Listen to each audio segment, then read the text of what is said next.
кісі мен ширктің арасындағы, яғни күпірліктің арасындағы перде намаз деген сахих хадисті алға тарта отыра, мұсылман бауырларымызды кәпірлікпен айыптап жүрген уахабилік көзқарастағы бауырларымыз бар. Әрине бұлардың бұл ұстанымдары надандық, білімсіздік қана. Себебі ислам дінінің алғашқы дәуіріндегі ислам ғұламалары, мысал үшін Абу Ханифа рахмулла, бұл мәселеге былай деп жауап берген: мұсылман кісі балиғат жасына толған, ақыл есі дұрыс болатын болса, намаз оқымауындағы себеп егер еріншектік, жалқаулық болатын болса, онда ол кісіні күнә жасаушы мұсылман деп үкім берген, кәпір деп айыптамаған.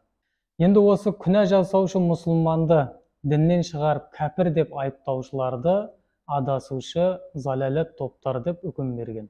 Бұл жерде біздің дінімізде егер бір адамның себеп салдарын білместен ол адамды кәпір деп үкім беретін болса, күпір сөзі ауада қалмайтындығы хадистерде өткен. Жаңағы айтылған адамға барады, ол адамда кәпірлікке лайықты іс әрекеті жоқ болатын болса, ол сөз айтушының өзіне қайта оралатындығы хадистен белгілі. Сондықтан күпір сөзі әр нәрсеге айтыла беретін ойыншық сөз емес.